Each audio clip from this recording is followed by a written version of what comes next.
Come down to the TIFF Bell Lightbox from June 21st to August 11th and check out the First People Cinema event. There'll be films, there'll be an art installment. Well, Steve Gravestock, the senior programmer at the TIFF Bell Lightbox for Canadian features, told us a little bit about it. Why don't you check it out? Well, I guess we should start with the big First People show, which was curated by Jesse Wente, who's the key programmer at the TIFF Bell Lightbox. It's a massive program about First People cinema that draws from around the world, and there's a large Canadian component. It begins June 21st.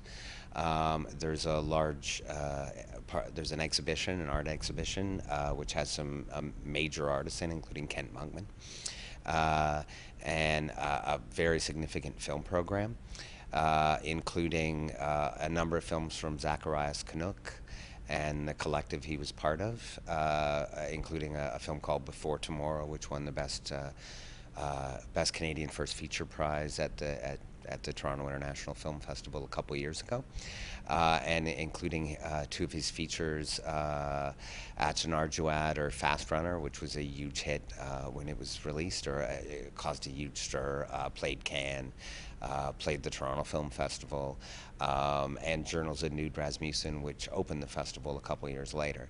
And these films are, I think, are unique because of the way they incorporate a kind of oral storytelling in a very complicated way, and a very sort of liberating way. I think all three of the films I've mentioned are quite well, they're beautiful films regardless, but I think they really do indicate a new direction for First People cinema, and incorporating the elements of their traditional storytelling and putting it on the screen, which has not really.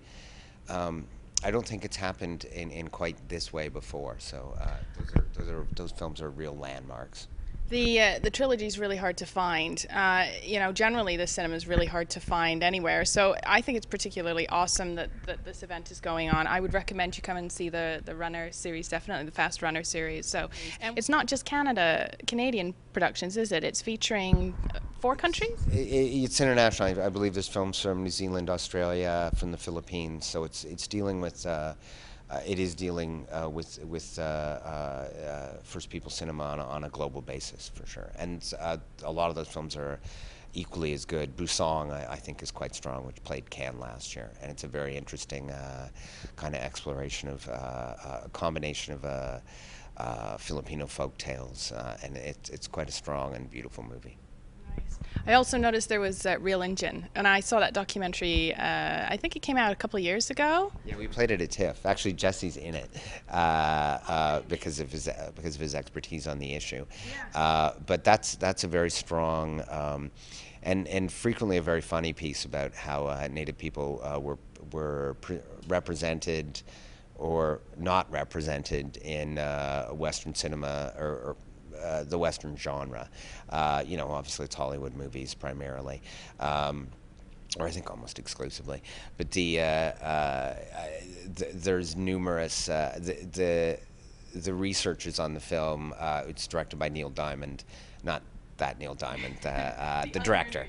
But there's stuff about how they cast Native actors, and whether they did, and in some cases they, particularly in some of the bigger Hollywood westerns, they never actually checked to see what they wanted them to use a native dialect or language, and often they were saying like completely scatological things to the cowboys, and since they were never translated, nobody actually knew, and when it was finally translated, it was somewhat revealing. Yeah. But it deals with those sort of stereotypical the stereotyping of Native people in those films. The omissions in the historical, the omissions and the errors in how they approach history, because the stereotypical Indian or Native character in movies is usually is a mishmash of different tribal customs, and often stuff that was just invented by costume designers. So it's quite an important film, I think, and it does sort of address a lot of those stereotypes, which in some ways, if you grew up on those movies, you kind of carry around. Yeah, yeah. And it even referenced like Dances with Wolves and stuff like that. So Yeah. and kind of how that It's right evolution up to changed. date. Yeah. It goes from I think the silent period right up, and they, right up to recent, the last couple decades. And they have that film has major people in it. Some of the people who comment on it are were big civil rights and land rights figures. Who I noticed that. I Googled a bunch of them afterwards. Yeah. Oh, they're major people, and quite significant. And I think that there's interviews with Sasheen Littlefeather, who's also was also involved to some degree with those rights claims, but also is probably most famous for she was the woman who accepted Marlon Brando's Oscar for The Godfather when he refused it, and which also is, and kind of, it's as silly as it sounds, it did actually raise awareness of their cause. I mean, right around that time, there was probably one of the first real conflicts between the federal government and the U.S., or I think the state government too, and that was at a place called Wounded Knee. There was land claims. A lot of the guys who are in the movie have been in hiding since that because they were accused of, or at least one of the subjects. He was accused of shooting at FBI officers, who, of course, shot without any discretion. Well, not necessarily without any discretion, but also, did kill a number of people who were involved in the standoff. And it preceded Oka. There have been similar quite a few standoffs since then. But it was right around that time, and I think the fact that Brando sent Sasheen Littlefeather to pick up the Oscar was kind of key. At least in the public consciousness. So, and what are some of the other ones? As part of that series, they're also doing a talk with Graham Greene, who's one of our finest actors. I probably don't need to list his credits, but he's in that that little Kevin Costner movie, Dancing with Wolves, or Dances with Wolves.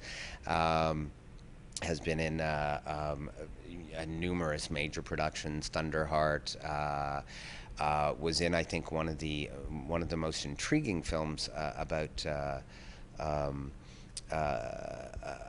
about issues around native land rights, a film called Clear Cut, which was made by a director named Richard Bugajski, about, I think, in 92 or 93.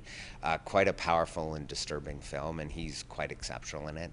He kind of plays a trickster figure who sort of promises freedom, but also is quite menacing as well. He's dealing with a kind of I think a journalist or a lawyer who's not who's concerned about the practice of logging companies and their practice of clear cutting and just destroying trees, and Michael Hogan plays the guy who is running the clear cutting project, and he kind of abducts the Michael Hogan character, and I think it's Ron Lee who plays the kind of outsider figure who's sort of ambivalent about what's going on, and it's a very memorable and incredibly powerful movie. And I mean, Graham Greene's he's a great storyteller, and he's a very interesting guy to talk to.